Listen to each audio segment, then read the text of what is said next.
The afternoon sun draped a golden glow over the quiet cul-de-sac, where the only sounds were the soft chirps of sparrows and the rustle of leaves in a gentle breeze. In the front yard of a modest two-story home, 5-year-old Ethan giggled as he pushed a toy truck through the grass, oblivious to the world beyond his play. His father, Michael Carter, watched from the porch, savoring the rare stillness of the moment.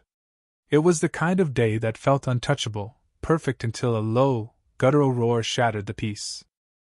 At first, Michael thought it was just a car passing by, but the sound grew louder, sharper, more menacing. His brow furrowed as he scanned the street.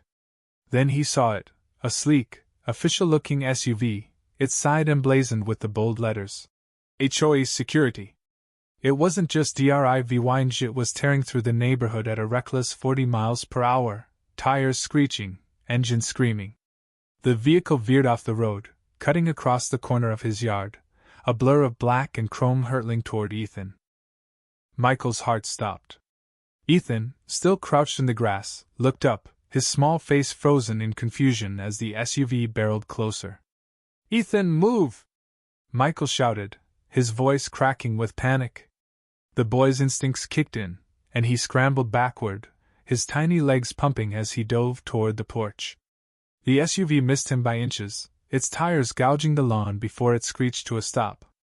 Dust swirled in the air, and the world seemed to hold its breath. Michael's pulse thundered in his ears as he ran to Ethan, pulling him into his arms. The boy's breath came in shaky gasps, his toy truck abandoned in the dirt. Michael's gaze snapped to the SUV, where 2 HOA officers stepped out, their faces infuriatingly calm. "What the hell was that?" he demanded, his voice trembling with rage. "My son was right there!" One officer, a stocky man with a clipped mustache, brushed off his jacket as if he'd merely driven through a puddle. "We were responding to a violation report," he said coolly. "Had to move fast." The words hit Michael like a slap. Fast? That wasn't urgency, it was recklessness, a 2-ton vehicle turned into a weapon, all for some petty rule. His hands clenched into fists, his VY shown blurring with fury. These were the people tasked with protecting the neighborhood, yet they'd nearly killed his child. Ethan clung to him, his wide eyes darting between his father and the officers. Michael's mind raced with the what-ifs, a second slower, a step in the wrong direction, and Ethan could have been gone. The thought clawed at his chest, a raw, paralyzing pain only a parent could know. He wanted to scream, to shake the officers until they understood the gravity of what they'd done. But he forced himself to breathe, to think. This wasn't just a mistake, it was a betrayal of trust, and he wouldn't let it slide. "I want your names," Michael said, his voice low but searing. "And I want you to admit you saw him." The second officer, younger and leaner, raised an eyebrow. "Sir, we had a job to do. No one was hurt." The dismissal ignited something primal in Michael. No one was hurt? His son's safety had been gambled for a rule, and these men didn't care. He pulled out his phone, his hands steady despite the storm inside him. "This isn't over," he said, dialing the local police. As he recounted the incident, the speed, the endangerment of a child, the officer's indifference felt a shift. The dispatcher's voice was calm but serious, promising an immediate response. For the first time, Michael sensed traction, a crack in the wall of apathy. The officers exchanged a glance, their casual demeanor faltering. Good, he thought. They should be worried. The police arrived within minutes, their presence drawing curious neighbors to their windows. Michael explained everything, pointing to the tire marks scarring his yard, Ethan's abandoned toy truck, the security camera on his neighbor's porch that had captured it all. The officer's story unraveled under scrutiny. Their urgent response was a flimsy excuse for a power trip. The lead cop took Michael's statement with a nod. "We'll handle this," he said. "This is serious." Serious didn't begin to cover it. That night, Michael couldn't sleep, haunted by the image of Ethan frozen in the SUV's path. But beneath the fear and anger, a resolve took root. This wasn't just about his family, it was about a system that had failed them, about rules enforced with arrogance instead of care. He couldn't let it happen again, not to Ethan, not to anyone. The next morning, Michael filed a formal complaint with the city, demanding an investigation. He wasn't alone. Neighbors, stirred by the incident, began sharing their own stories, ignored complaints, petty fines, HOA patrols that felt more like intimidation than protection.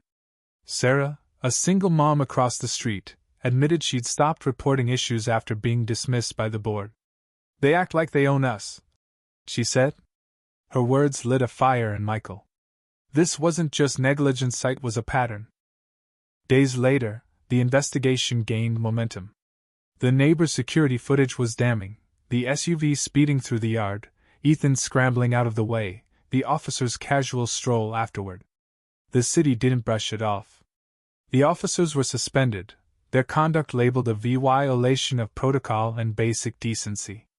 But Michael pushed further, joining neighbors at an HOA meeting to demand change. The board, accustomed to compliance, was rattled by the turnout. Voices once silent now rang out, calling for transparency, accountability, new rules. The pressure worked. The city issued a statement, the officers were removed from their posts, and the HOA faced strict new guidelines. No more high-speed patrols. No unannounced enforcement visits unless it was an emergency. Residents would have a say in oversight, a voice in their own community. When Michael heard the news, relief washed over him, but it was more than that, it was triumph, quiet but profound. He looked at Ethan, playing in the yard again, his laughter free of fear. That was worth everything. But the story didn't end there. Michael's stand sparked something bigger. Neighbors who'd once avoided confrontation now spoke up. At community meetings, parents asked pointed questions, retirees ran for board seats, determined to reshape the HOA.